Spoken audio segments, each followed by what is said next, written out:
දවසේ ලක්හඬ සිත නිවන බුදුබණ සුමధుර ධර්මානුශාසනාව සඳහා අපි ඊ타මත්ම ගෞරවයෙන් ඇරයුම් කොට මේ ධර්ම මණ්ඩපයේ වෙත වැඩම කරවා ගන්නට යෙදුනේ හොරණ සීල ස්වාරණ භික්ෂු ගිලන් මධ්‍යස්ථානයේ අනුශාසක දූරන්දර අතිපූජ්‍ය ගලිගමුවේ ඥානදීප අපේ ස්වාමීන් වහන්සේ.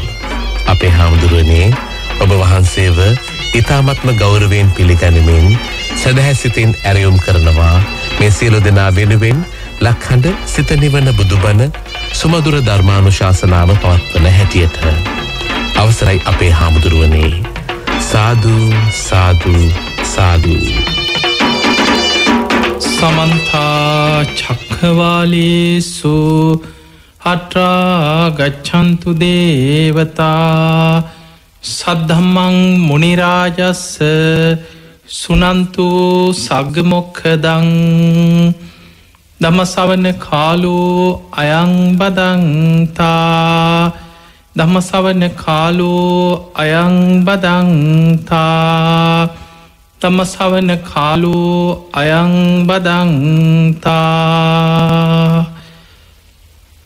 නමෝ තස්ස භගවතු වරහතු සම්මා සම්බුද්දස්ස නමෝ තස්ස භගවතු වරහතු සම්මා සම්බුද්දස්ස නමෝ තස්ස භගවතු වරහතු සම්මා සම්බුද්දස්ස.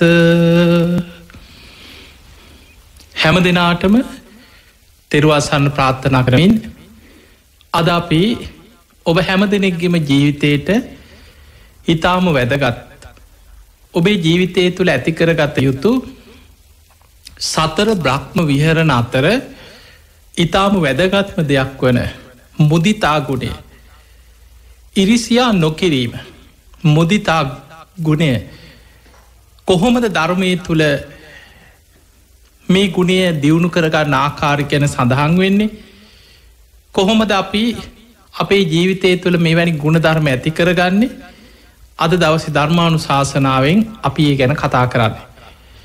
ඉන්නතුනේ ඔබ දන්නවා බුදුරජාණන් වහන්සේ සතර බ්‍රහ්ම විහරණ හැටියට අපට දියුණු කළ යුතු භාවනා ක්‍රම 4ක් පෙන්නවා. මෙත්තා, කරුණා, මුදිතා, උපේක්ඛා. ඊළඟට මේ ධර්මයේ මේවා භාවනා වශයෙන් දියුණු කරලා ඉහළට දියුණු කරගන්න කෙනෙක් ධ්‍යාන මට්ටම් වලට හිත දියුණු කරගන්න ආකාර ගැන සඳහන් වෙනවා. විසුද්ධි මාර්ග ග්‍රන්ථයේ සඳහන් වෙනවා අතීත භාවනා ගුරුවරු මේ මෛත්‍රී, කරුණා, මුදිතා කියන භාවනා තුන ප්‍රායෝගිකව දියුණු කරගන්න ආකාරයත්, ඒ වගේම මෙත්තා, කරුණා, මුදිතා කියන මේ භාවනා තුනම දියුණු කරලා පළවෙනි ධ්‍යානයේ, දෙවනි ධ්‍යානයේ, තුන්වෙනි ධ්‍යානයේ දක්වාම හිත දියුණු කරගන්න පුළුවන් ක්‍රමය, සමාධි මට්ටම් ඉහළටම වඩාගන්න පුළුවන් ක්‍රමය විස්තර කරලා තියෙනවා. ඊළඟට උපේක්ඛා කියන භාවනාව තුළින් කෙනෙක්ගේ ජීවිතය තුළ කොහොමද 4 වෙනි ධ්‍යානයට හිත උපේක්ෂාවට පත් කරගන්න කියන කාරණය ඉතා පැහැදිලිව විස්තර වෙලා තියෙනවා. ඒ නිසා පිංගතුනි, අද දවසේ මේ ධර්ම දේශනාව තුළ අපි කොහොමද ඔබ මෛත්‍රිය, කරුණා, මුදිතා, උපේක්ඛා කියන ගුණ ධර්ම ප්‍රායෝගිකව ජීවිතය තුළ දියුණු කරගන්න ඉතාම වැදගත් දෙයක්. බොහෝ වෙලාවට ඔබ කරණීයමිත්ත සූත්‍රය ගෙවල් වල කියනවා, සමහර අයට කටපාඩම් ඇති. පුංචි දරුවෝ ඉඳන් පිරිත් කියනකොට කරණීයමිත්ත සූත්‍රය ඇහෙනකොට ගෙවල් වල තැන් තැන් වලින් හරි කියවනකොට හරි පොඩි දරුවෝ කටපාඩමින් කියවන ඔබ අහලා ඇති. හැබැයි බොහෝ දෙනෙක් ගත්තොත් බෞද්ධයෝ හැටියට ඔබ අවංකව හිතන්න. අපි කටපාඩමින් කරණීයමිත්ත සූත්‍රය කියවුවට මේ දේශනාව තුළ ඇතුළත් වෙලා තියෙන්නේ මෛත්‍රී භාවනාව වඩන ක්‍රමයයි. මෛත්‍රී භාවනාව ඉහළටම දියුණු කරගන්න හැටි මේ දේශනාව තියෙන්නේ. මේ දේශනාව ඇතුත් විදිහට භාවනා කළ යුතුයි කියලා දන්නේ කීයෙන් කී දෙනාද කියලා හිතන්න. බොහෝ පිරිසක් ඒක දන්නෙත් නෑ. හැබැයි පිරිත කටපාඩම්. පාලියෙන් දැනගත්තට ඒ වචන අර්ථ කරණීයමිත සූත්‍රයේ සඳහන් මෛත්‍රිය කොහොමද දියුණු කරන්නේ මොකක්ද මේ දේශනාවේ අන්තර්ගතය බොහෝ දෙනෙක් දන්නේ නැහැ. ඊළඟට ඔබ දන්නවා කන්ද පිරිත. බොහෝ වෙලාවට මේ පිරිත් පොතෙත් තියෙනවා. සමහරු හිතාගෙන ඉන්නේ මේ පිරිත කෙවල් වලට ඔය නොඑක් සර්පයෝ ආවට පස්සේ වත්තට හරි ඔය වැලි ටිකක් මතුරලා ගහන්න මේකේ තියෙන ගාතාවක් දෙකක් කියලා ඕවා තමයි සමහරු මේ පිරිතෙන් මේ සත්තු පන්නන්න සර්පයෝ පන්නන්න වැලි මතුරන්න මේවට තියෙන එකක් කියලා හිතාගෙන ඉන්න කොටසකුත් ඉන්නවා. හැබැයි පින්වතුනි කන්ද පිරිතේ සඳහන් වෙන්නේ මේ මහා පොළොවේ ඇවිදගෙන යන විස සහිත සර්ප වර්ග 4ක් කොටස් වශයෙන් කුල වශයෙන් බුදුහාඳුරු බෙදලා පෙන්වන විරූපාක්ක, චබ්බ්‍යාපුත්ත, ඒරාපත, කන්හා ගෞතම. මෙන්න මේ සර්ප කුල අරමුණු කරගෙන මෛත්‍රිය වඩන්න කියලා. මේ සර්ප කුල අරමුණු කරගෙන මෛත්‍රිය දියුණු කරපු මෛත්‍රිය වඩපු කෙනාට කවදාවත් සර්පයෙක් නිසා ජීවිත හානියක් අනතුරක් සර්පයෙක් දෂ්ට කිරීමේ සිද්ධ වෙන්නේ නෑ කියලා බුදුහාඳුරු විස්තර කරන. එහෙමනම් අපිට පේනවා මෛත්‍රිය කියන එක මනුස්සයන්ට විතරක් නෙමෙයි. තිරිසන් සතුන්ට පවා ඒ සතෙකුගෙන්වත් හානියක් උපද්‍රවයක් නොවෙන විදිහට මෛත්‍රී සිත අපිට මහා ආශිර්වාදයක් ආරක්ෂාවක් අපේ ජීවිතයට හදලා දෙනවා.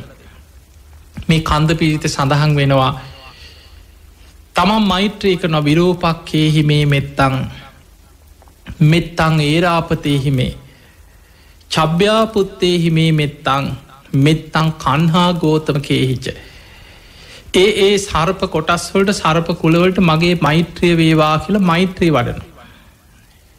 ඊළඟට ඒක ආශිර්වාදයෙන් ඒ කිසිම සත්වයගෙන් සර්පයගෙන් කිසිම අනතුරක් අඩුගානේ මාමං අපාදකෝ හිංසි මාමං හිංසි ද්විපාදකෝ මාමං චතුප්පදෝ හිංසි මාමං හිංසි බහුප්පදෝ පා නැති සත්වයගෙන් මට අනතුරක් නොවේවා දෙපා ඇති සත්වයගෙන් මට අනතුරක් නොවේවා එකැන මනුස්සයගෙන්වත් මේ මෛත්‍රී වඩන පින නිසා කිසිම අමනුස්සයගෙන් මනුස්සයගෙන් සතෙක්ගෙන් සිව්පාවෙක්ගෙන් බොහෝ පා ඇති සත්තු ඉන්න ඔය හැකරැල්ලු නොඒ පාද ගොඩක් තියෙන සත්තු ඉන්න.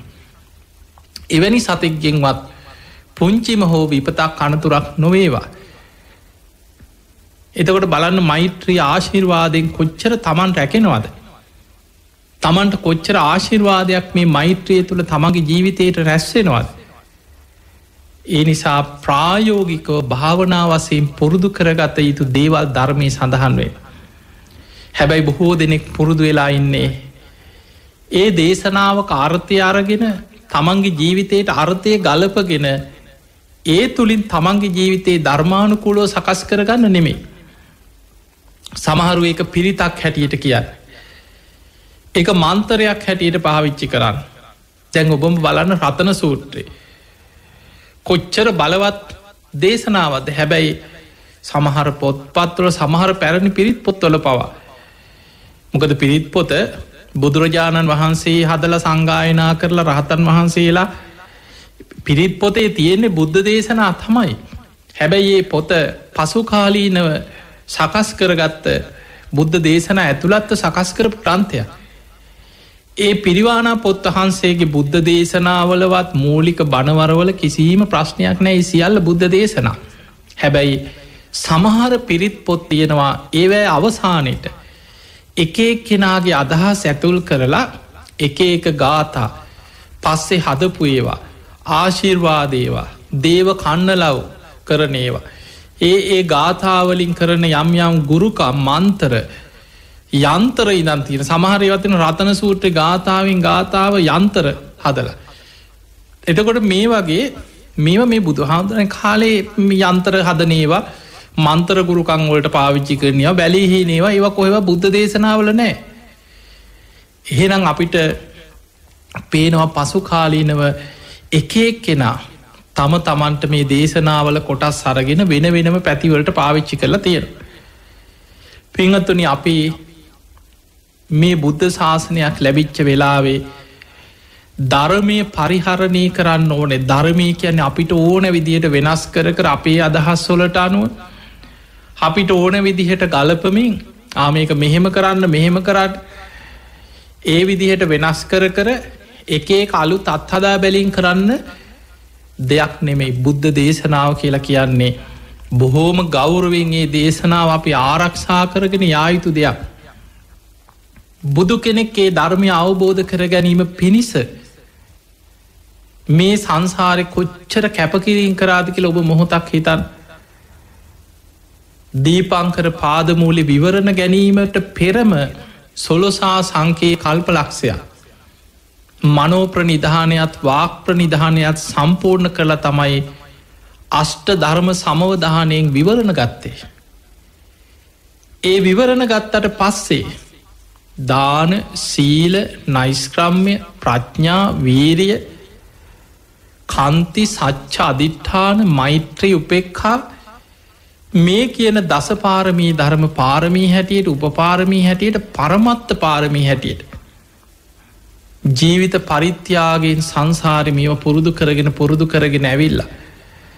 දස පාරමී පමණක් සාරා සංකයේ කල්ප ලක්ෂයක් පාරමී හැටියට උපපාරමී හැටියට පරමත්ත පාරමී ජීවිත පරිත්‍යාගෙන් මේ පාරමී සම්පූර්ණ කරා. බුදු කෙනෙක් මේ ධර්මය අවබෝධ කරන්න ආපු සංසාර ගමන ගැන අපිට අදහාගන්නවත් බෑ. ඒ තරම් දීර්ඝ සංසාර ගමන. බුදුවෙනාත්ම හිතන් ඒ තරම් පාරමී සම්පූර්ණ කරගෙන මේ මනුස්සලෝකයට ආව මහා පින්වන්ත බුදුවෙන්නම න්‍යාවේ. මවකුසින් බිහිවෙච්ච දවසෙම පියවර 7ක් ගමන් කරලා සිංහනාදයක් කර. අග්ගෝ හමස්මි ලෝකස්ස ජෙට්ටෝ හමස්මි ලෝකස්ස සෙට්ටෝ හමස්මි ලෝකස්ස අයමන්තිමා ජාති නත්තිදහනි පුනක් බව. මම ලෝකෙ අග්‍රතම කෙනා. මමයි ලෝකෙ ජේෂ්ඨතම කෙනා. මමයි ලෝකෙ ශේෂ්ඨතම කෙනා. මේ මගේ අන්තිම ඉපදීමයි මෙයින් මතු ඉපදීමක් නැත කියලා සිංහනාදයක් කරගෙනම ලෝකෙට පහළ වුණ. එදකොට බලන්නේ සිංහනාද මේ මගේ අන්තිම ඉපදීම මෙයින් මතු ඉපදීමක් නෑ. මම ලෝකෙ ජේෂ්ඨතමය මමයි ලෝකෙ ශේෂ්ඨතම කෙන. ඒ සිංහනාද කරගෙන ඇවිල්ලා මනුස්ස ලෝකයේ බෝසත් පුතෙක් හැටියට ඉපදිලත් බුදුවීම පිණිස අවුරුදු 6කට ආසන්න කාලයක් දුස්කරක්‍රියා කරමින් මිඳපු දුක ගැන හිතන් සාමාන්‍ය මනුස්සයකුට හිතාගන්නවත් පුළුවන්ද මේ වගේ දුස්කරක්‍රියාවක් ගැන. ඒ තරම් කැපකිරීමක් කරලා තමයි ගුරූපදේශ රහිතව බෝධි මූලයේදී මේ උතුම් ධර්මය ඔබත් මම සරණගිය අපේ බුදුරජාණන් වහන්සේ ගුරූපදේශ රහිතව අවබෝධ කරගත්ත. ඒ නිසා පිංහතුනි අපි ඒ බුද්ධ වචනය ඒ ධර්මය පරිහරණය කරන්න ඕන බොහෝම ගෞරවේ. මේ ධර්මය පිහිටන්න බුදුරජාණන් වහන්සේ පෙන්නනවා ධර්මීම පෙන්නනවා ධර්මය ඉගෙන ගන්න ධර්මී ගමන් කරන ශ්‍රාවකයෙක් තුළ තියෙන් ඕනෑ ලක්ෂණය. සත්තා මේ භගවා බුදුරජාණන් වහන්සේ මගේ ශාස්තෘන් වහන්සේ ශ්‍රාවකෝ හමස්මි මං උන්වහන්සේගේ ශ්‍රාවකයෙක් පමණයි. භගවා ජානාති බුදුරජාණන් වහන්සේ සියල්ල අවබෝධයම දන්නාසේක. අහන්න ජානාමි මම දන්න දෙයක් නෑ කියන තැනට එන්න. මේ සංසාරය ගැන සසරෙන් මිදීම ගැන නිවන ගැන මම මොනවද දන්න මන් දන්න දෙයක් නෑ. මගේ ශාස්තෘන් වහන්සේ බුදු හාමුදුරුවයි සියල්ල දන්න. උන්වහන්සේගේ දේශනාව තුළ මං ඒ ධර්මය තුළ මං ඒ ධර්මයට ගරු කරමින් ඒ ධර්ම මාර්ගය වඩනවා කියන තැනට ආවොත් අන්න එතන ඉදං ඔබට මේ ධර්ම මාර්ග විවර වෙනවා. බොහෝ දෙනෙක් සමහරු බුදු හාමුදුරන්ටත් ඉහලින් හිතාගෙන ඒක එහෙම තිබ්බට පොතේ ඒක මමයි දන්න කියලා හිතනයි ඉන්න. අන්න එතනමයි වරදින තැන. එනිසා පිංහතුනි ශාස්තෘ ගෞරවේ ධර්ම ගෞරවේ තුනුරුවන්ට තියෙන ගෞරවේ තුළ බොහොම ගෞරවේ මේ ධර්මය පරිහරණය කරමින් ධර්මයත් කියන්නේ තමන්ට සසරේ මිදන්න තියෙන එකම මාර්ග අපේ ගුරුවරය. පිංහතුනි බුදුරජාණන් වහන්සේ පිරිනිවන් පාන වෙලාවේ උන්වහන්සේ ශාස්තෘත්වයට පත් කරා. ආනන්දේ තථාගතයන් වහන්සේගේ පිරිනිවන් පෑමෙන් පසුව නුඹලාගේ ශාස්තෘන් වහන්සේ බවට පත්වෙන්නේ මේ ධර්මයයි විනයයි කියලා ධර්ම විනය ශාස්තෘත්වයට පත් කරා.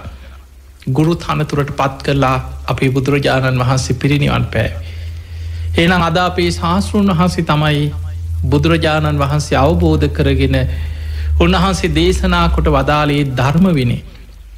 ඒ නිසා පිංහතුනේ ධර්ම විනය තුළ ඔබේ ජීවිතය ධර්මානුකූලව සකස් කරගන්න ඔබ බොහෝම දක්ෂ කෙනෙක් බවට පත්වේ.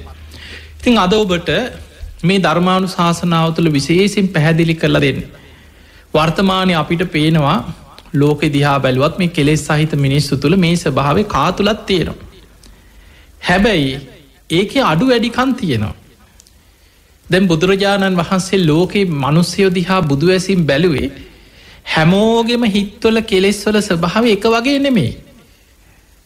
අල්පරජක්ක මහරජක්ක කෙලෙස් වැඩි අය ඉන්නවා කෙලෙස් අඩු අය ඉන්නවා. ඔබ බලන්න සමහර රාග චරිත ඉන්නවා රාගේ වැඩි. සමහරයි ඉන්නවා උපතින්ම දවේශය වැඩි දවේශ චරිත ඉන්නවා.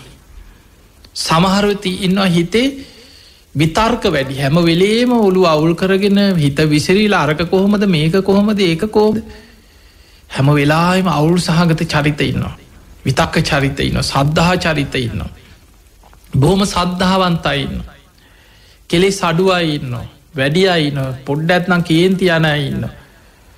සමහරු ඉන්න කවුරු මොනවා කීවත් ඔබහෝම ඉවසීමෙන් ඉන්න. සමහරුන්ට හොඳට හිත දමනය කරගන්න පුළුවන්. තමන්ගේ කෙලෙස් යටපත් කරගන්න පුළුව. කවුරු ඇවිල්ල තමන්ව වරඳට පොළොඹෝගන්න හැදුවත් තමන්නෙ මේ වරදට පෙළබෙත්. තමන්ට හොඳට තමන්ගේ හිත දමනය කරගෙන ඕන තැනකද ආරක්ෂාවෙන්න පුළුව. එතකොට ඒ පුද්ගලයන්ගේ කෙලෙස්වල ස්වභාවය අනුව බුදුරජාණන් වහන්සේ දැක්කි කෙලෙස් වැඩිය අය අඩුවයි ඉන්නවා. ඒ අය අතර පින්වන්තයි ඉන්නවා.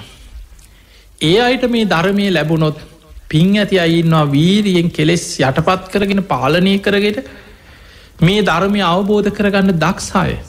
හැබැයි ඒ අයට අහන්න නොලැබුණොත් වෙන්නේ අස්සවනතු ධම්මස්ස පරිහායන්තේ. මේ ධර්මය අහන්න නොලැබුණොත් පින් ඇති අය පවා පිරිහිලා යනවා. ඒ නිසා මතක තියාගන්න කෙනෙක් ඉන්න පුළුවන් ඊරිසියාව හරියට බලවත්. අනුන්ගේ දේවල්වලටම ලෝභ කරනවා. ඊරිසියා කරනවා. හැබැයි එයාට ධර්මාවබෝධයට පින තියෙන කෙනෙක් වෙන්න පුළුව. මේ ධර්මය ඇහෙනකොට එයාට හිතෙන්ට පුළුවන්. මං කොහොම හරි මගේ හිතේ තියෙන මේ පහස් සිතුවිලි නැති කරගන්න. මගේ හිතේ තියෙන ලාමක කෙලෙස් සහිත මේ පාපී සිතුවිලි මං කොහොමහරි යටපත් කරන. මං කොහොමහරි ඒව ආදීනව සිහි කරනවා. මං මුදිතා ගුණේ වඩන. එයා අද ඉඳම් පටන්ගත්ත කියලා හිතන්. එයා තමන්ගේ හිත දමනය කරගෙන ජයගන්න මාවතට පැමිණෙනවා. එයාට පින තියෙනවනම් වීරිය තියෙනවනම් උත්සාහය තියෙනවනම් තමන්ගත්ත උත්සාහය අකණ්ඩව පවත්වගෙන යන්න වීරිය තියෙනවනම් එයාට ජයගන්න පුළුවන්. හැබැයි සමහරයි ඉන්නවා ඒ අයට කොච්චර ධර්මය ඇහුනත් පිළිගන්න ගණනකට ගන්න අම්මට ඕන විදියට මං ඉන්න එක. ඔබ මේ සමාජ දිහා බලන්න සමහරයි ඉන්නවා ඒ අයට ධර්මකරු කරුණාවෙන් යමක් කියල දීපවා. සමහර වැරදි කරනයින්න අකුසල් කරනවා. ඒ අයට සමහරයි කියල දෙනවා ඕක කරන්න එපාවක හොඳ නෑ පව් මේ වගේ සමහරු හරි සද්ධාවෙන් පිළිගන්න. අනේ සාදු සාදු කොච්චර දෙයක්ද. අනේ මට අවවාද කරනවට ගොඩාක් පින් මගේ වැරදි පෙන්නල දෙනවට ගොඩාක් පින් කියලා ඒක පිළිගන්න හදවතින්ම පිළිගන්න. ඉතාම සුළු පිරිසයි හැබැයි. බොහෝම ස්වල්පය අද හොයන්නත් අමාරුයි ඉන්නවා අමාරුයි ඉතාම සුළු පිරිසං. හැබැයි සමාජ වැඩිපුර ඉන්නේ. ඉරිසියා කරනවා දවේශය වෛරය කුහකකං පලිගැනීම මේ ඔක්කොම එක් පුපුර ඉන්නවා. කවුරු හරි කරුණාවෙන් කියනවා. ඔහොම කරන්න එපා ඉරිසියා කරන්න එපා ඔය වගේ පහත් සිතුවිලි හිතන්න කියන කෙනාට බනිනවා. එන්න පාම්බ මට බණ කියන්න මට ඕන දේ මං කරන්නේ මට ඕන විදියටයි මං ඉන්නේ මං යන අපාය කියන්න ඔබ අහල ඇති ඔය වගේ කතා. ඔබේම බලන්න නිකං අසල් වැසියෝ නෑ දෑයෝ ඥාතිීන් යාලුවෝ හිතවත්තු එකට කණබොනා අතර කොයි තරම් ඔය වගේ මතවාද දරාගත්තා ඉන්නවද කියලා. ඒ නිසා පින්වතුනේ සමහරුන්ට අවවාද කරලා කරුණාවෙන් කියලා දීලා ධර්මය කියලා දමනය කරන්න පුළුවන්. සමහරු ඒකට පිළිගන්නේ නෑ. තමන්ගේ මතේ හරි කියාගෙන ඒ අකුසලේම යන පිරිසක් ඉන්නවා. ඒ නිසා මේ ධර්මය ඇහෙනකොට පින් ඇති අයට පින මතු වෙනවා. ඒකයි බුදුරජාණන් වහන්සේ දේශනා කරේ මහණෙනි ධර්මය කියන්න ආදි කල්්‍යයාන මජ්්‍යයේ කල්්‍යයාන පරියෝසාන කල්්‍යයාන මුල මැදාග පිරිසිදුව පැහැදිලිව සාත්තං අර්ථ සහිතව සභ්‍යහාංජනම් පැහැදිලි ප්‍රකාශන මාධ්‍යකි පාරිසුද්දම් බ්‍රහ්මචරියම් පකාසිත මේ පිරිසිදු නිවන් මගම මනුස්සයන්ට කියල දෙන්න. ඒ ධර්මී දේශනා කරමින් ගම් නියම් ගම්පුරා වඩින්න පින් ඇති අය මේ ධර්මය අවබෝධ කරගන්න. දෙව් මිනිස් ලෝකයාටම හිතසුව පිණි සත්තායි හිතායි සුකායි දේව මනුස්සාන මනුස්්‍යයන්ට විතරක් නෙමේ දෙව් මිනිස් ලෝකයාට හිතසුව පිණිස උපකාරවෙන්. අන්නේ නිසා පිංහතුනේ මේ දේශනාව තුළ මේ ධර්ම දේශනාව කියවෙන කරුණු ඔබ ඔබේ ජීවිතයට ගලපල බලන්න. මේ කියන්නේ අහල පහලායි ගැනවත් ඔබේ සමහරලාවට ආමේ අරයට නං හොඳයි මේ බට එහෙම හිතන සමහරුවන් අරයට තමයි ඒක හරියන්න. මෙයාට තමයි තමන්ට තමන්ගේ ජීවිතයට ගලපගන්න නැතුව අනුන්ට ආදේශ කර කර බලන්න යන්න එපා. මේ හැම දෙයක්ම තමන්ගේ ජීවිතයට ගලපල බලන් ඕපනයිකෝ තමා තුළින් දකින්න. ඒ අඩුපාඩු තමා තුළින් සකස් කරගන්න. අන්න එතකොට ඔබට මේ ධර්මමාර්ගයේ ප්‍රතිඵලයක් ප්‍රයෝජනයක් ගන්න පුළුවන්කම තියෙනවා. අද අපි බලමු ඉරිසියාව ගැන. චර භයානක දෙයක්ද. හද නිකං ඔබ සමාජ දිහා බලන්න මිනිස්සු ඉරිසියාවෙන් කොච්චර දැවෙනවද කියලා. මේක මහා භයානක දෙයක්. මහා පාපී සිතුවිලි හටගන්න. ඉරිසියාවත් එක්ක එන ඊළඟ දේ තමයි පලිගැනීම. වෛරය. ඉරිසියාවත් එක්කම පලිගන්න හිතෙනවා ඊට පස්සේ. ඉරිසියාව මුදිතාවට විරුද්ධ කෙනෙක්ගේ දියුණුව දැකලා ඉවසගන්න බෑ. සමහලාට කෙනෙක් ලස්සනට ඉන්නවා දැකල ඒකට ඉරිසියා කරනවා. කෙනෙක් හොඳට කනවබොනුව දැකළ ඒකට ඉරිසියා කරනවා. කෙනෙක් ලස්සනට ඇඳල පැළඳලා ඉන්නවා දැකළ ඒකට ඉරිසියා කරනවා.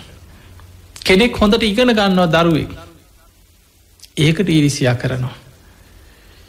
ඒකට ජීවත්තේ ච්චාය අතරින් කවුරු හරි කෙනෙක් ඉක්මනින් දියුණු වෙනවා. ගියත් දොරක් හදාගෙන යානවාහනයක් කරගෙන ඉස්සරහට යනවා. විශාල ඉරිසියාවක් හිතේ ඇතිවෙන. මේ ඉරිසියාව මතකතියාගන්න සහෝදර සහෝදරය අතරින් ඇතිවෙන. දරුව අතරින් ඇතිවෙනවා. ඉගෙන ගන්න දරුව අතර සමහර දෙමවපියොම ඇති කරවනවා දරුවන්ට. අන්න බලාපන් බට ඉගෙන ගන්න බැරිවුණට අරළමය හොඳට ඉගෙන ගන්න. ඒකට අපේ එකා කියලා. අර ළමයට බනිනවා ගහනවා අර දරුව අතර ඉරිසියාවක් ඇතිකරුවන. එතකොට මෙන්න මේ දේවල් වර්ධනය වෙලා. ඒවා එකින් එක එකතු වෙලා මනස තුළ ගොඩ නැගෙනවා මහා පාපී සිතුවිලි කන්දරාව. හැම වෙලාම සමාජි බලන්න සමහරයි ඉන්න උදේ ඉදන් රෑවෙනකං අනුන්ට සාප කරක. අනුන් නැසේවා කියලා හිතනවා. වාහනක ගියත් සමහරලාට කෙනෙක් අනේ හොඳට වාහනක යනවා. ඒ දිහා බලාගෙන හිතෙන් හිතන මුන් හැප්පිලාවත් යන්න ෑන මුන්ට අනතුරක් වෙන්න ෑන ඔහොම හිතනා ඉන්න. මං මේ කතා ඔබට කියන්න ඔබට තේරුම් ගන්න මේ හිතේ තියෙන පාපී සිතුවිලි. කොච්චර පෞකාර සිතුවිලි මිනිස්සුන්ගේ හිත්වල ඇති වෙනවාද. ඒ විදිහට හිතෙන් හිතනවා. බුදුහාන්දුරුම පෙන්නනවා අංගුත්තර නිකාය සඳහන් වෙනවා බුදුරජාණන් වහන්සේ පෙන්නවා මහණනේ දවේශයෙන් යුක්ත කෙනා නිදාගන්න ගිහිල්ලා ඉරිසියාව දවේශය බලවත් වනාට පස්සේ මේක තියෙන කෝදන සූත්‍රය. ඔන්න ඔබට පුළුවන් අංගුත්තර නිකායි කෝදන සූත්‍රය සත්තක නිපාතේ සඳහන් වෙන කෝදන කියල සූත්‍රයක්. මේ ක්‍රෝධ කරන කෙනා තමන්ගේ හතුරු ගැන තමන්ගේ තරහකාරයෝ ගැන හිතන පාපී සිතුවිලි බුදු හාන්දුරුව පෙන්න්නන. එයා කැමති නෑ කියෙන තමන්ගේ හතුරුල් නිදාගන්නවටත් කැමති නෑ කිය. හිතෙන් ප්‍රාර්ථනා කරනවල් මුන්ට නම් නින්දයන්න එපා. ඔවුන්ට නං හොඳ නින්දක් ලැබෙන්න එපා කියලා හිතේ ප්‍රාර්ථනා කර කර හිතෙන් හිතනවා. බාන කොච්චර පහද්ද කියලා. කෙනෙක් ලස්සනට ඇඳල පැළඳ කවරුවර කියෙන අනියාරයාද හරි ලස්සනයි. ඉවස ගණ්ඩ බෑ අනේ යාගේ ලස්සන බලට හොඳයි දැකල නැත්නම් මිනිස්සු ඔන්න හොම කියනයි නැද්ද කියලා හිතා කොච්චර අහල ඇතිද ඔබෝය වගේ කතා. ඒ කෙනෙක් තව කෙනෙක්ව වර්ණා කරනකොට කෙනෙක් තව කෙනෙක්ගේ ලස්සන කියනකොට දරාගණ්ඩ බෑ. පුදුම ඉරිසියාවක් උපදින. කෙනෙක්ගේ ලස්සනට ඉරිසියා කරනවා. කෙනෙක්ගේ කටහඬට ඒ ඔබ බලන්න ඔබ හොඳට හිතල බලන්න මේ ස්වභාවයන් එක එක ශේෂ්ත්‍ර ඔස්සේ ගන්න හිතන් සමාට ගුරුවරු වැඩිපුර ඉරිසියා කරන්නේ තමන් එක්ක ඉන්න තවත් ගුරුවරු පිරිසකට තමන්ට වඩා ඉදිරියට යන දක්ෂ ගුරුවරුන්ට ඉරිසියා කරන. දරුවෝ අතර තමන් එක්ක ඉන්න තමන්ට වඩා දක්ෂ දරුවන් ගැන ඉරිසිය පොඩි දරුවන්ට එච්චර තේරෙන් නැතිවෙන්න පුළ දෙමවපියෝ එක ඇති කරෝන සමහරු. මේ තරග කාරීත්වයත් එක්කත් දරුව තුළ ඒවා උපදින. සමහර අත්දැකින් අපිට මතක අපි විශ්වවිද්‍යාලවල අධ්‍යාපනය ලැබමන් කැලනයේ කළමනා කරන පීට අධ්‍යාපනය ලබල දෙවනි වසරමං පැවිදි වුණේ. එතකොට අපි දන්නවා මේ දරුව එකට ඉගෙන ගන්න එකට ඉන්න පන්තිවල ඉන්න දරු සමහරලාවට අපිට දෙනවා එදා දවස්සේ ඒ කොටස ගුරුවරු උගන්නලා දෙනවා මෙන්න මේකට අදාළ මේ පොත්පට්ටික ගිහිල පුස්තකාලයෙන් හොයාගෙන කියවන්න. සමහරයි ඉන්නවා තමන් ඉක්මනින් ගිහිල පොතාරගෙන අනිත් ළමයින්ට පොත් ගන්න බැරිවෙන්නේ ඒ පොත් අරගෙන කියලා වෙනත් පැතිවල වෙන රාක්කවල හංගලෑන. දැම් බලන්න ඒ ඉරිසියාව. එකට ඉගෙන ගන්න දරුව අතර තව කෙනෙක් ගැන ඉරිසියාවක් උපදින. මේ ඉරිසියාව සමාජ හැම පැත්තකම තියෙනවා. වෛද්‍යවරු ගන්න බාන් කවදාවත් එක වෛද්‍යවරයෙක් තව කෙනෙක්ගේ හොදක් කියන්න කලාතුරකින් කෙනෙක්. ඉන්න පුළුවන් හොඳට බණ භාවනා කරන ධර්මයේ දියුණු කරන මුදිතා ගුණේ වඩාගත්ත කෙනෙක් මිසක් බොහෝ වෙලාවට තව කෙනෙක් හිලා දකිනවා. කොච්චර හොඳ වුණා ඒක පිළිගන්න කැමති නෑ. ඔබ බලන්න ඔබ වෛද්‍යවරු 10 දෙනෙක්ගෙන් බේත් ගන්න ගිහිල්ලා කොච්චර හොඳ බේට්ටික තිබුණත් ඕක බේතක් දෙකක් වෙනස් කරනවා මේක හරියන්න මේක නෙමෙයි මෙන්න මේක අරන් බලන්න මේකයි හරියන්නේ කියලා. ඊළඟට බාස් කෙනෙක් බලන්න කවදාවත් කෙනෙක් හදපු දෙයක් කොච්චර හොඳට තිබ්බත් මොකක් හරිය දෙයක් කියන මේක එක්ක අපරාධය පොඩි ප්‍රශ්නයක් තියෙන මේ බලන්න හරියට මේක මැදලනෑ මේක ඇදයි මේ පොඩ්ඩක් බිත්තිය මෙහෙම එකත් පේනෙත් නෑ තම මොනවා හරි ඇදක් හොයන. එතකොට මේ ස්වභාවය කවදාවත් තව කෙනෙක්ගේ හොඳක් දකින්න නැති. ඒ ස්වභාවය හැම ශේෂත්‍රයකම ගිහිල්ලා භික්ෂුන් වහන්සේලා අතර ශාසනයත් ඔය හැම්ම තැනක මොයි ස්වභාවය තියෙනවා. ඒ නිසා මේ කෙලෙස්වල ස්වභාවය අඳුන ගත්තේ නැත්නම් පිංහතුනි. අපි දන්නෙම නෑ ඉරිසියාව කියන එක සම්පූර්ණයෙන්ම මුළු අපේ ජීවිතේම වෙලාගෙන. මහා පාපී සිතුවිලිවලි සමහරු ඉරිසියාවෙන් දැවෙනකොට හිතන්නේ ඉරිසියා සහගත සිතුවිලි. කතා කරන වචන තුළින් එලියට එන්නේ ඉරිසියාව දවේශය. තමන්ගේ ක්‍රියාව තුළින් මතුවෙන්නේ ඉරිසියාව දවේශය. ඔබ බලන්න ලංකාවි ලෝක බොහෝ රටවල මේ ස්වභාවි නැති වුණත් සමහර තියන්න පුළන් ඉන්දියාවගේ රටවල සමහරී වගේ දේවල් තියෙනවා. කොච්චර දේවාල ගානේ මේ තමන්ගේ දියුණුවට නෙමේ වැඩිපුර සමහරු තමන්ගේ දියුණුවට ගිහිල්ලා බාරහාරයක් හරි වෙලා එක අහිංසක අසරණ ප්‍රාර්ථනාවක් කියම ඒක සම්මාධිට්ටිය මිත්‍යා දෘෂ්ටිය පැත්තක තිලා අපීත මනුසේගේ අසරණකමට මනුසේ දේවාලෙකට හරි ගිහිල් අනේ තමන් පිහිටක් ඉල්ලන අසරණකමට කාගෙන් හරි මනුසේ අසරණ වුණ හම කාගෙන් හරි පිහිට ඉල්ලනවනේ තමන්ගේ දියුණුව තමන්ගේ අසරණකම තමන්ට පිහිට වෙන්න කියලා පිහිට ඉල්ලනවට වඩා වැඩිපුර මිනිස්සු දේවාල ගාන යන්නේ අනුන්ට හූනියන් කරන්න. තමන්ගේ සමහරුන්ට තමන්ගේ හම්බ කරගත්ත ධනී ඉවරයි අනුන්ට හූනියන් කරලා. අනුන්ට ගොඩිවින කරන්න. පුළුවන් තරන් කෙනෙක් දියුණු වෙනකොට කෙනෙක් යමක් කරනකොට ඉවසගෙන ඉන්න බෑ ඉරිසියා වෛරය කැලෑපත්තර ගහනේවා මොනවහරි දැන් අද තාක්ෂණයත් එක්ක තින අද ඉන්ටනෙට් එකෙන් හරි එක්ක මඩ ගහන්න හදනවා මොනවහරි ඒ පුද්ගලයා විනාස කරන්න ජීවිතේම සැලසුම් හදනයින්න. උදේ හවා හිත ඉන්න. කොහෙන් හරි මුංග බිමදාන්න විදිහක් නෑන මොන්න ක්‍රමෙන් හරි වැඩක් දෙන්න විදිහක් නෑන. ඔහොම හිතා දවසම තමන්ට තේරෙන්නේ තමන්ගේ හිතේ මතුවෙන්නේ පාපී සිතුවිලි, ද්වේෂ සිතුවිලි, කෙලෙස් සහිත සිතුවිලි කියලා ඔබ තේරෙන්නේ. පින්වතුනි, ඉරිසියාවේ තියෙන භයානකකම තමයි ඉරිසියාව බලවත් වුණාට පස්සේ ගුණේ දකින්න නැති වෙනවා. මහා ගුණවතයෙකුට වෙන්න පුළුවන්. ඉරිසියාව ඇති වුණාට පස්සේ ඔහුගේ ගුණේට වඩා ඉරිසියාව කියන පාපී සිතුවිල්ල තුළ පලිගැනීමේ සිතුවිලි බලවත්වෙන. දැන් ඔබ මේ බුද්ධ ශාසනය තුළ හිතන්න දේවදත්ත ගැන.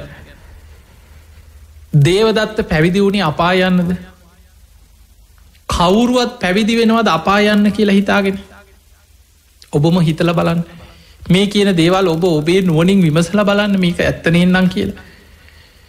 දේවදත්ත කියලා කියන යසෝදරාවගේ සහෝදරයා, සුප්‍රබුද්ධ රජ්ජුරුවන්ගේ පුතනුවන්. එතකොට රාජකීය පවුලක ඉපදිලා තමන්ට රාජ්‍ය උරුමය තිබිලා රජ සැප සම්පත් අතහැල්ල රජකම අතහැල්ල පැවිදි වෙනවද අපා යන්න බලාගෙන? දේවදත්තට පැවිදි වෙනකොට පලිගන්න සිතු ඉල්ලක් තිබෙන ඇත්තටම නිවන් දකින්න හිතාගෙන පැවිදි වුණේ. කවුරුත් රජකම අතහැරලා සැප සම්පත් අතහැරලා මාලිගාවල් අතහැරලා රන් මිරි වැඩිසකල් මේ තියෙන සියලු වස්තුව දේපල අතහැරලා කාගෙන්වත් පලිගන්න හිතාගෙන පැවිදි වෙන්නේ කවුරු. හැබැයි දේවදත්ත ඇත්තටම පැවිදි වුණේ නිවන් දකින්න, ධර්මය අවබෝධ කරන්න. නමුත් කාලයක් යනකොට බුදුරජාණන් වහන්සේට ලැබිච්ච ගෞරව, කීර්තිය, ප්‍රසිද්ධිය, රජවරු, සිටුවලු, රාජරාජ මහාමාත්‍යවරු බුදුරජාණන් වහන්සේට ගෞරව කරනකොට සිව්වනක් ශ්‍රාවකයන් සතර දිසින් ඇවිල්ල බුදුගුණ කිය බුදු හාමුදුරන්ට වන්දනා කරනකොට, ගරු සත්කාර කරනකොට අන්න හිතේ ඇති වුණා ඉරිසියාව. ඒ ඉරිසියාව ඉපදුනීම තමන් සමකොට හිතන්න ගත්තා. මමත් ඒ පවුලෙම කෙනෙක්, මමත් උන්වහන්සේගේ ඥාතිය, මමත් කෝලිය වන්සී, උන්වහන්සේ සාක්‍ය වන්සී, මමත් ඥාති සම්බන්ධයක් තියෙන කෙනෙ, මටත් ඒ ගෞරවේ ලැබෙන්න ඕන, මමත් රජ පවුලක කෙනෙක්. එතකොට ඒ මට්ටමෙන් හිතලා තමන් ඉරිසියාව උපදවා ගත්තා. ඒ ඉරිසියාවත් එක්ක එන ඊළඟ දේ තමයි පලිගැනීම. සංඝභේදය කරන්න සැලසුම් කරලා දේවදත්ත හාමුදුරුව ගැන පින්වතුනි ධර්මයේ සඳහන් වෙනවා සමයට ඔබ බොහෝ නොදන්න දේවල්. දේවදත්ත දුස්සීලෙක් කියලා කොතනකවා සඳහන් වෙලා නෑ. දේවදත්ත හාමුදුරුව කොහෙවත් පාරාජිකා වුණා, දුස්සීලකංකරා, ශාසනය දුස්සීලකං එහෙම කොහෙවත් නෑ. දේවදත්ත කියන භික්ෂුව බොහෝ සිල්වත් කෙනෙක්. ඒ වගේමයි අනිත් අයටත් වඩා තමන්ගේ සිල්වත්කම පෙන්නන්න උත්සාහ කරපු කෙනෙක්. ඒ නිසා විශේෂෙන් බුදුරජාණන් වහන්සේ ඉදිරියේ විශේෂ ඉල්ලීම් 5ක් පවා ඉදිරිපත් කරා. භික්ෂූන් වහන්සේලා ජීවිතාන්ති දක්වාම රුක්ෂමූලිකෝ ගස්යට හුදකලාවම ඉන්න ඕන. මමත් එහෙම ඉන්න කෙනෙකෙන් තමන් ඉන්න නිසානේ තමන්ට ඉල්ලන්න පුළුවන්. භික්ෂූන් වහන්සේලා පිණ්ඩපාතෙන් විතරක් යැපෙන්න ඕනේ. තුන් සිවුරෙන් විතරක් ඉන්න ඕනේ. පාංසකුල සිවුරු විතරක් පරිහරණය කරන්න ඕනේ. ජීවිත කාලයම නිර්මාංසිකමයින්. එතකොට මෙන්න මේ ඉල්ලීම් 5 ඉදිරිපත් කරා. තමන් ඒවා ඒ විදිහටම රැකගෙන හිටපු කෙනෙක්. එතනදී දේවදත්ත ගැන කොච්චර ඒ ගුණධර්ම රැකගෙන තමන් ඉන්න ගමන් තමන් ඒවා ඉල්ලින් හැටියට ඉදිරිපත් කරා. මේක තම ඉක්මනින් නිවන් දකින්න නම් මේ විදිහට ඉන්න. බුදුරජාණන් වහන්සේ බුදුනුවනින් බලල ඒක ප්‍රතික්ෂේප කරෙත් නෑ. ඒක පිළිගත්තෙත් නෑ. බුදුරජාණන් වහන්සේ වදාළ කැමති කෙනෙක් පිණ්ඩපාතෙන්ම හිටපුදේ. කැමති කෙනෙක් සැදැහැවතුම් පූජා කරන දානි පිළිගත්තට කමක් නෑ. කෙනෙක් ආවාසක කුටියක හිටියට කමක් නෑ. තව කෙනෙක් කැමතිනම් කැලේම ඉන්න ඒකත් කමක් නෑ. ඒක යාගේ පෞද්ගලික රුචිකත්තේ. ඒක නිවනට ඒ තරම් අදාළ දෙයක් නෙමේ. ඒ වෙලාවේ අලුත පැවිදිවෙච්ච 500ක් දෙනා නොමග යවලා ඒ අයි දැම් බලන්න බුදු හාමුදුරුව ඉදිරියේ පැවිදි වෙච්ච අග්‍රශ්‍රාවකයන් වහන්සේලා 85 ශ්‍රාවකයන් වහන්සේලා වැඩ සිටින කාලෙක බුදු කෙනෙක් ඉදිරියේ පැවිදි වෙච්ච 500ක් දෙනෙකුට හිතුනා බුදුහාමුදුරන්ට වැඩිය දේවදත්ත හරින කියලා. ඒ තරමට පිරිස නොමගේ අවාගෙන තමන් ඊට වඩා සිල්වත් කියලා පෙන්නල 500 දෙනෙක් එතනින් ඉවත් කරගෙන ගියා. එදකොට දේවදත්ත භික්ෂුව සංඝයා බේද කරන්න ඕන කියන පාපී සිතුවිල්ල හිතට එනකොටම දේවදත්තට තිබිච්ච පුුණ්‍ය ඉරදිය නැති වෙලා ගියාකිනව යකුසලෙක් මතකතියාගන්න එහෙනම් දේවදත්තට පුුණ්‍ය ඉරදි තිබිලා තියෙනවා. පුුණ්‍ය ඉරදියක් කියන්න නිකම් පහල වෙන එකක් නෙමේ භාවනා කරන්න ඕන. ඒනම් දේවදත්ත හාන්දුරු මුල් කාලි හොඳට භාවනා කරපු කෙනෙ. ඒ භාවනා කරලා ධර්මාවබෝධයට මාර්ග පල්ලබල හිටිය නෑ. හැබැයි සමාධිය පැත්ත උපදවාගෙන තිබුණ සමතය වැඩුව. ඒ භාවනා කරලා හිත එකඟ කරගෙන සමාධිය දියුණු කරලා ඒ සමාධියෙන් ලෞකික දෙහාන උපදවාගෙන ඒවැම් ප්‍රාතිහාරි පාන් තරම් ලෞකික ඉරදි උපදවාගත්ත කෙනෙ. එතකොට ඔබ හිතන්න එවැනි භාවනා සිල්වත්ත සමාධයක් වඩල ලෞකික ඉරදියක් උපදවාගෙන හිටපු කෙනෙකුට මේ වගේ පාපී පහන් සිතුවිලි හිතේ හටගෙන. ඒ සිතුවිලි ක්‍රියාත්ම කරන්න හිතනකොටම ඒ පුුණ්‍ය ඉරදි පිරිහිලාගයා කිය. ඒ මොහොතෙම යකුසල විපාකි. හැබැයි දේවදත්තනමි වැඩේ අත ඇරිය. පුළුවන් තරන් සැලසුන් සහගතව සංඝයාවේද කරා. ඊට පස්සේ බුදුරජාණන් වහන්සේව කොහොමහරි අනතුරක් කරන්න අජාසත් රජ්ජුරෝත් හිතවත් කරගෙන රජ්ජුරුවන්ගේ දුනු සිල්පීන් ලවා සැලසුම් කරා බුදුහාන්දුරංග මරල උන්වහන්සේව ගහතනය කරලා මම එතනට එනවා මම සංඝයා පාලනය කරන ප්‍රධානියෙක් බවට පත්වෙනවා. බලන්න ඉරිසියාව නිසා දැන් ඊළඟට ආවේ විනාසකාරී පාපී සිතුවිල්ලා. බුදු හාමුදුරන්ට අනතුරක් කරන්න සැලසුම් කරා කියන්න කොච්චර පවකාර සිතුවිල්ලද. ඉරිසියා සහිත හිතක මොන තරම් පාපී සිතුවිලි උපදිනවද කියලා ඔබ හිතන් මේ පාපී සිතුවිලි ඉපදුනේ උදේදන් රෑවෙනකං අකුසල් කර පංච දුෂ්චරිතයේ දියදී හිටපු මනුස්සේකුට නෙමේ. කවදාවත් භාවනාවක් කරලා නැති හිත දියුණු කරලා නැති භාවනාව මොකක්ද කියලාවට නොදරන්න කෙනෙකුටත් නෙමේ. හොඳට සිල් රැකලා හොඳට භාවනා කරලා සමාධිය වඩලා පුුණ්නීරදි උපදවාගත්ත රජ පවුලක ඉපදිච්ච රාජකුමාරේ නිවන් දකින්න පැවිදිවිච්ච කෙනෙකුට හිතේ අර ඉරිසියා සහගත පාපී සිතුවිලි බලවත් වනේ.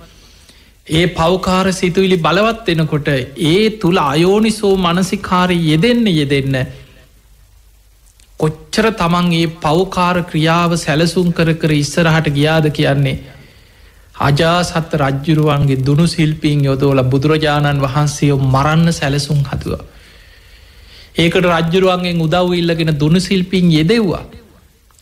අජාසත්තටත් උදව් කරා තමන්ගේ පියා මරලා ඉක්මට රජවේ. අජාසත්තයේ පාපමිට්‍ර අවවාද අනුශාසනා පිළි අරගෙන පාපමිට්ට සේවනය නිසා තමන්ගේ පියා මරලා රජ වුණා. හැබැයි කල්පයක් මහා නිරේ යන විදිහේ ආනන්තර යකුසලයක් හදාගත්ත.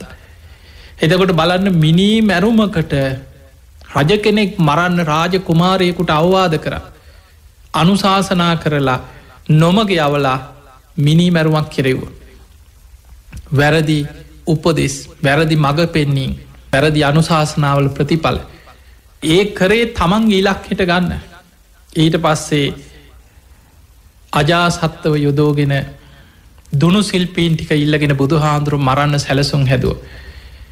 හැබැයි බුදු හාන්දුරන්ගේ අනන්ත බුදුගුණ බලෙන් උන්වහන්සේගේ ප්‍රාතිහාර ගුණේ බුදුරජාණන් වහන්සේට විදින්න එවපු ඊතලේ අර දුනු සිල්පිය විසකාපු ඊතලයක් හරගෙන ඇවිල්ලත් දුන්න අදිනකොටම මුළු ඇගම ගල් වෙලා ගියා ඊතලේ අතහැරගන්න බැරි වුණ.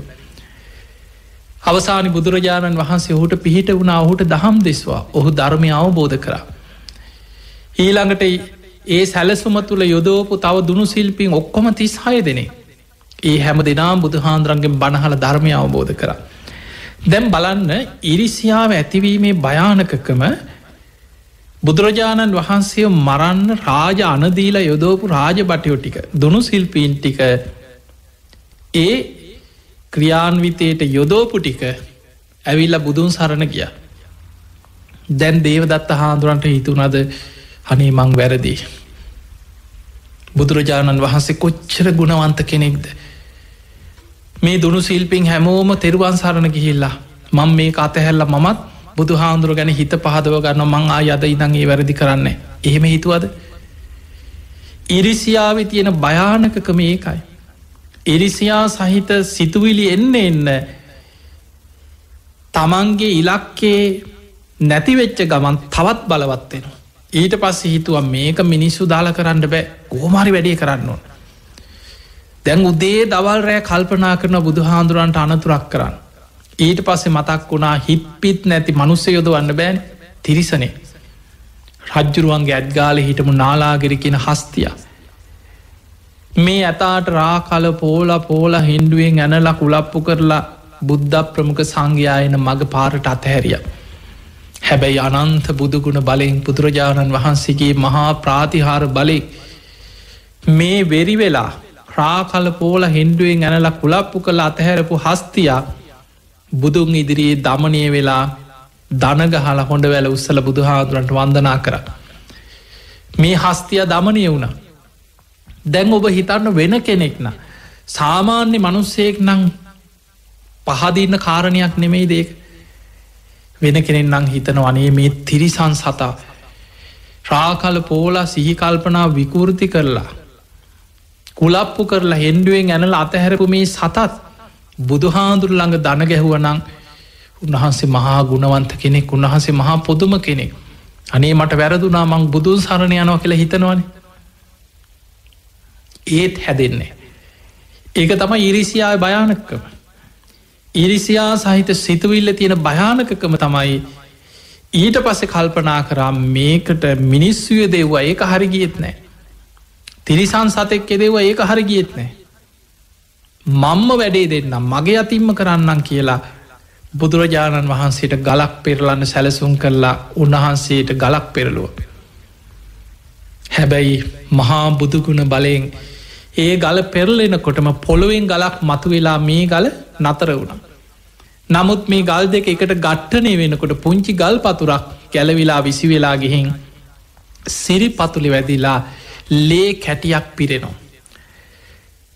එතකොට බුදුන්ගේ ශරීරයේ ලේ සෙලවීම ලෝහිත් උපාදක කියන මේ ආනන්තරි අකුසල කර්මය කරගත්ත අයිතන. දැම් බලන්න මේ දේ ඊරිසියාව තුළ කොච්චරන දැන් බලන්න සමහරු ඔය වගේ සමහරුන්ගෙන් පලිගන්න හිතලා උපක්‍රම යොදල බැරිවෙච්ච තැන මම්ම වැඩේ කරන්න කියලා යන ඉන්න ඕන දෙයක් වෙච්ච දෙන් කියල. ඔබ හිතන්න සමහරමි සමාජයේ දවේශයෙන් වෛරෙන් ඉරිසියාවෙන් ඉන්න වෙලාවට මිනිස්සු කියන කරන දේවල් ඔබ ටිකක් අහගෙන හිතන් පැත්තක ඉන්න ගමන් හිතන්න මොනතරම් පාපී සිතුවිරිත මේ වචන හැටියට එලියට එන්න කියලා.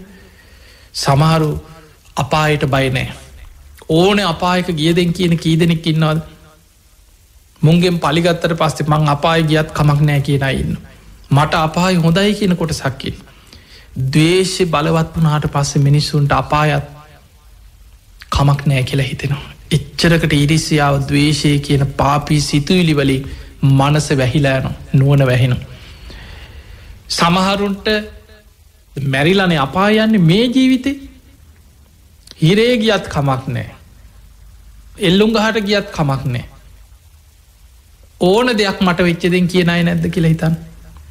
එහෙම හිතාගෙන තමම්ම බයනැතුව පලිගැනීන් වලට අනතුරුවලට තමම්ම ඉදිරිපත්වෙන ඉන්න. මේ හිත ඒ මට්ටමට මතකතියාගන්න ඉරිසියාව බලවත් වනාට පස්සේ. දවේශය බලවත් වනාට පස්සේ නුවන යට යනවා. අනතුර පේෙන් නැතුව යනවා. තමන්ගේ විපත තමන්ගේ විනාසි තමන්ට පේෙන් නැතුව යන. පිංහතුනේ අපි ගොඩාක් රටපුරා ගිහිල්ලා අවුරුදු ගානක් ලක්ෂ ගානකට පිනිස්සුන්ට බණ කියලා ඇති. ඒ අතර නොයෙක් මිනිස්සු චරිත එකක ජාතිය මිනිස්සු අපිට මුණ ගැහිලා තියෙන. අපි බන්ධනාගාරවල එල්ලුම් ගහට නිය වෙච්චාය ජීවිතාන්තයට හිරේ කියයි නොයෙක් වැරදි කරපු මිනිස්සුන්ට වැඩසටහන් කරලා බණ කියලා. ඒ මිනිස්සුන්ට උපදෙස්දීලා ඒ අය අද කියන හිතන දේවල් පසු තැවෙන හැටි. පුංචි දෙයක් ඉරිසියාව දවේශය පලිගැනීම තුළ එදා නුවන වැහිලා. අද අඩාඩා පසු තැවෙන හැටි එදා මං ඉවසුවනං අදමට මේක වෙන්නේ. එදා මට පොඩ්ඩක් මං ඉවසුවා නම් අද මට මේ විනාශ වෙන්නේ නැහැ කිය අඬන හැටි. ඒ නිසා ජීවිතේ මතක තියා පසුතැවෙන්න ඉඩ තියාගන්න එපා ජීවිතේ. මේ මනුස්ස ජීවිතයක් ලැබිච්ච වෙලාවේ බුද්ධ ශාසනයක් ලැබිච්ච වෙලාවේ හොඳට තමන්ගේ හිත දිහා බලන්න. පින්වතුනි සමහරු ඉන්නවා සිල් ගන්න යනවා. බණත් අහනවා. පින්කම් වලටත් යනවා. ඒ වුණාට හිතවල ඉරිසියාව, කුහකකම, ද්වේෂය, සීල් ගන්න ගිහිල්ලත් එතන ඉරිසියාව. තව සීල් ගන්න ආපු අයත් එක්ක ප්‍රශ්න ඇති කරගෙන ඔන්න රණ්ඩු අල්ලනවා. බණ අහන්න ගිහිල්ලා පින්කම් වලට ගිහිල්ලා එතන ප්‍රශ්න ඇති කරගන්න. හොඳට මතක තියාගන්න මේක තමන්ගේ හිත දිහා බලලා අවංකව තමන්ගේ අඩුපාඩු තේරුම් අරගෙන තමන්ගේ හිතේ තියෙන ක්ලේශයන් තමන් තුළින්ම දැකීමෙන් ප්‍රහාණය කරගෙන පියවරෙන් පියවර යා යුතු ගමනක් තියෙන. ඒ නිසා හොඳට තමන් දිහා බලන්න. මේ කියපු දේශනාවේ කරුණු තුළින් ඔබ බලන්න ඔබ තුළ ෂණික කෝපය, තරහව, වෛරය, ඉරිසියාව, තව කෙනෙක්ගේ දියුණුව දැකලා ඉවසගන්න බැරිකම, කෙනෙකුට මොනවාහරි කරදරයක් වුණාම හොඳ වැඩේ හොඳයි කියලා හිතෙනවනම් තමන් කොච්චර පහද්ද කියලා තමන්ගේ හිත තුළින් බලන්න. ධර්මාවබෝධයට මාර්ගඵල ලබන්න නිවන් දකින්න හිතනවනම් ඒ ඔක්කොටම කලින් ඔය පාපී සිතුවිලි ටික ඉවත් කරගන්න වීරිය වඩන්න. මනුස්ස ගුණ ධර්මයක් නැතුව කොහොමද පින්වතුනි ආධ්‍යාත්මික ගුණයක් වඩන්නේ? බොහෝ දෙනෙක් නිවන් දකින්න මේ රහත් වෙන්න කතාව. හැබැයි හිත ඇතුළේ තියෙන ඉරිසියා, වෛරය, ක්‍රෝධය, කුහකකං, එකට එක කිරීම්, ගුණමකුකං මේවා පිරිලා. ඒ නිසා මේ කියන පාපී සිතුවිලි තමන් හිතෙන් ඉවත් කරගන්න. මෛත්‍රිය වඩන්න. කෙනෙක්ගේ දුකකද හිත උණුවෙන ගතිය කරුණාව පුරුදු කරන්න. මුදිතාව, කෙනෙක්ගේ දියුණුව දැකලා හදවතින්ම සතුටුවෙන්. කර්මය ගැන හිතලා ජීවිතය උපේක්ෂාව පුරුදු කරන්න. මේ මිනිස් ගුණ ධර්ම, මනුස්ස ගුණ ධර්ම මේවා පුරුදු කරනකොට ඔබට නිවන් මාර්ගය නිකම්ම පෑදිලා පැහැදිලිව ධර්ම මාර්ග ඉස්සරහට යන්න පුළුවන් මාර්ගය ඔබට මතු වෙලා යනු. දෙවියම් පවා ඔබට ආශිර්වාද කරනවා. ඔබට කල්්‍යාන මිත්‍රයන්ගේ එකතුව ආශිර්වාදි ලැබෙනවා. අන්නේ නිසා මේ ධර්ම මාර්ගය තුළ ගමන් කරන ඔබ මුලින්ම මනුස්ස ගුණ ධර්ම ඇති කරගන්න. මෛත්‍රිය, කරුණා, මුදිතා, උපේක්ඛා කියන සතර බ්‍රහ්ම විහරණ හොඳට ඔබ තුළ මේවා පුරුදු කරගන්න දක්ෂ කෙනෙක් බවට පත්වෙන්. දවසින් දවස ඔබ ධර්ම ඉස්සරහට යන කෙනෙක් ඔබටම තේරුම් ගන්න පුළුවන්. ඒ නිසා පටිසෝතගා මේ ධර්ම මාර්ගය කියන්නේ ගැහුවොත් ගහන එකක් නෙමේ. කෙනෙක් ගහත් ඉවසන්න පුළුවන්න. කෙනෙක් බනිද්දි ඔබට ඉවසගන්න පුළුවන්න. කෙනෙක් ඔබට දවේශ කරනකොට ඔබට ඔහුට මෛත්‍රී වඩන්න පුළුවන්න. මිනිස්සු කොච්චර ඉරිසියාවෙන් කටයුතු කරත් ඔබට මුදිතාව පුරුදු කරන්න පුළුවන්නම් අන්න සැබෑ පටිසෝතගාමිනී මාර්ගය කෙලෙස්වොලට විරුද්ධව අපායිම් මිදිලා ගැලවිලා සුගතිය කරා යන මාර්ගයකට ඔබේ ජීවිතය සකස් කරගන්න. තිය පිණිස ඔබ හැම දෙනාටම අද මේ ධර්මානුශාසනාව, මේ ධර්ම දේශනාව ආශිර්වාදයක්, පාරමිතාවක්ම වේවා වේවා වේවා කියලපි ආශිර්වාද කරනවා. ඉතින් අද මේ ධර්මශ්‍රවනයෙන් රැස් කරගත් සියලු පින් සියලු දෙවියෝ සාදුකාරදිදි අනුමෝදන් වෙත්වා. ඔබ හැම දෙනාටම නිවන් අවබෝධයටම ආශිර්වාදයක්, පාරමිතාවක්ම වේවා කියලා ආශිර්වාද කරනවා. ආකා සට්ඨාච බුම්මට්ඨා දේවානාගා මහිද්దికා පුඤ්ඤන්තං අනුමෝදිත්වා චිරන් රක්ඛන්තු ලෝක සාසනං. ආකා සට්ඨාච බුම්මට්ඨා දේවානාගා මහිද්దికා පුඤ්ඤන්තං අනුමෝදිත්වා චිරන් රක්ඛන්තු දේශනං. ආකා සට්ඨාච බුම්මට්ඨා දේවානාගා මහිද්దికා පුඤ්ඤන්තං අනුමෝදිත්වා චිරන් රක්ඛන්තු ත්වං සදා. හැම දිනාටම සම්මා සම්බුදු සරණයි.